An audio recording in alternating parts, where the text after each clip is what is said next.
At the end of 105, Phos says, "Burn the bridge," and we still don't know what this means.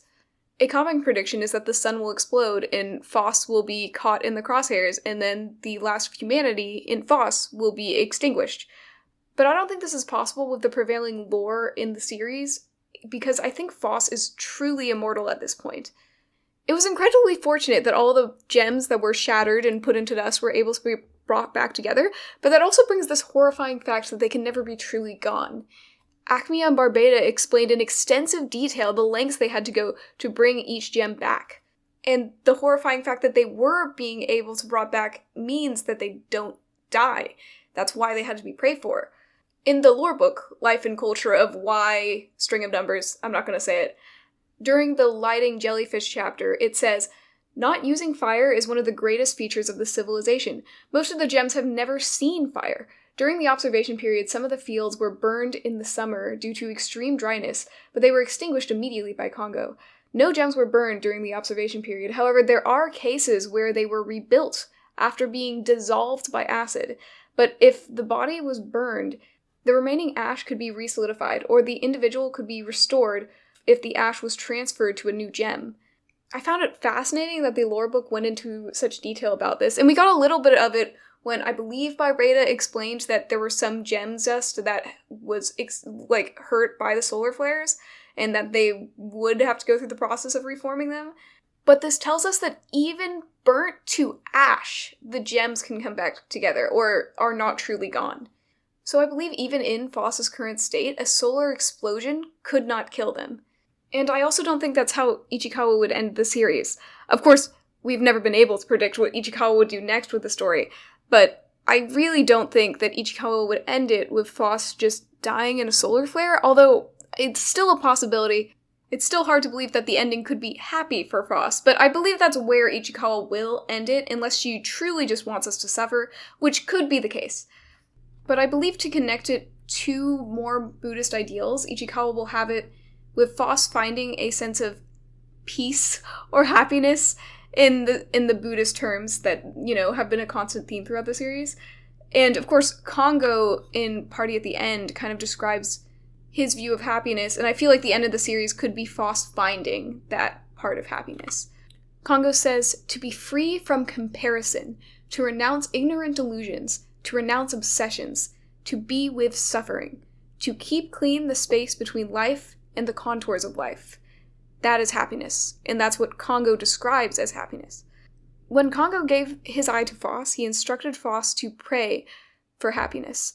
And this is Congo's view of happiness, so I believe that at the end of the story, Phos will possibly pray for this type of happiness or obtain this type of happiness somehow, and that is probably how their soul will move on in the end.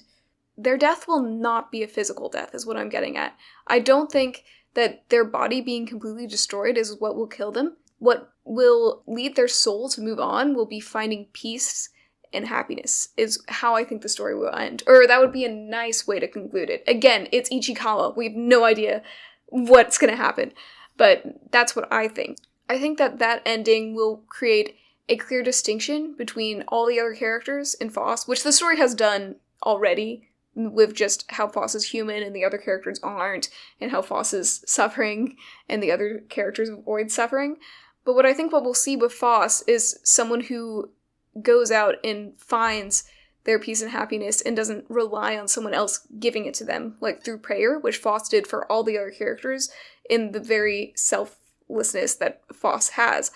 That will create another clear distinction between Phos carving their own way for finding happiness and peace, while the Lunarians obsessed over putting their happiness and peace in other things, including Phos, because we see this physically with them doing everything they can to get Phos to be, their prayer machine. But I think the ending will probably reveal that all the other characters could have gone on if they had just found peace and happiness like Phos will, but they didn't. This has been speculation for a while that Phos turning into a prayer machine, or for Congo, was unnecessary. In fact, we know that the Lunarians that are left are the, I don't mean to say it this way, but like the bottom of the rung Lunarians, because they had the caste system, and so these are basically the worst of the worst souls, for Lunarian society. And of course, it's been years, they've changed since then. But it still stands that these are the most uncontent Lunarians. They're the ones who were the least happy and had the most problems and were left to suffer for who knows how long. These Lunarians are the least likely to be free from comparison, the least likely to renounce ignorant delusions, the least likely to renounce obsessions, the least likely to be with suffering, the least likely to keep clean for the space between the life and the contours of life. I'm repeating Congo's words about happiness. We see the Lunarians and the gems, as well, are not free from comparison, and Daya is the clearest character that shows that, with Jaya's jealousy with Bort, and how that still stayed when Daya went to the moon. Being in the moon did not resolve that conflict, and we see that the Lunarians are delusional to a certain extent.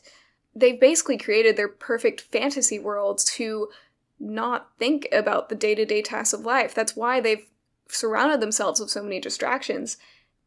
All of them have these obsessions with different things, and they have these obsessions to not think about their lives. Gems, Lunarians, and whatever the third race is, included. We see that with Red Barrel, Peridot, Sven. They all talk about their hobbies and party at the end, and how they are just focused on their hobbies and not thinking about anything else. There is no clearer distinction than Phos suffering on Earth, while all of them are having a party, to see that they do not want to be with suffering, which is the next thing that Congo says. And lastly, to keep clean the space between life and the contours of life, the Lunarians don't want to think about their lives. They don't want to think about their past. They don't keep a record of history. The lore book mentions that they don't talk about the fact that they had a war with the gems. They're just letting that information slip because they don't want to think about it. They don't want to think about their past. They don't want to keep clear what is in their life and the present. They don't want to think about the past, present, or future.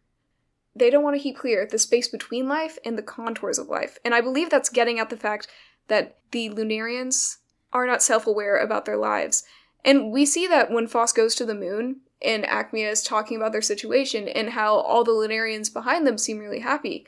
And Acmea has to tell Phos verbatim that they're miserable.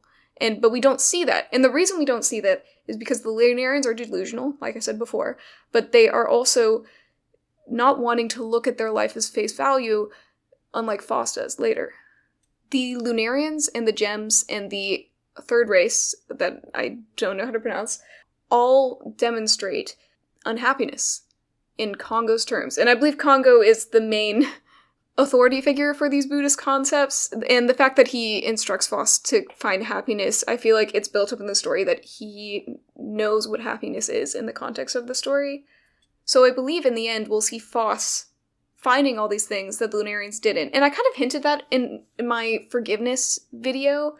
That video kind of turned out more vague in what I was saying, but I believe the ending will clearly, distinctively separate Phos even more from the Lunarians, in how the Lunarians ended by getting someone else to pray for them, while Phos will hopefully take initiative for themselves and be able to pray for themselves, gaining happiness and peace, and ultimately finally being able to move on, is what I hope. But we don't know what Ichikawa's cooking. Because this series has been a complete downward spiral, it's kind of hard for me to believe that the ending will be somewhat happy for Phos, but I hope that's where this leads, and I feel like it will lead to that just because for a nice completionist ending sort of sake, but I also know that with how Ichikawa has constructed the story so far, I also find it hard to believe. Now, another theory that I really like, and I don't know who first made this theory, but this isn't my idea, but when I heard it, I was like, this is really cool. They predicted that Phos would take the last piece of actual Phosphophyllite within them and place it on the ship with the pebbles. And then I guess maybe the other parts of Phos would be extinguished like we think with the sun. That way a little piece of Phosphophyllite will live on with the pebbles and hopefully be an untainted part of Phos. I'm definitely not sure if that'll happen, but I think that it is I can see it still happening, because it would be an interesting thing of, would Phos be the materials that they had gained throughout the story, or would they be the last pure Phos of themselves?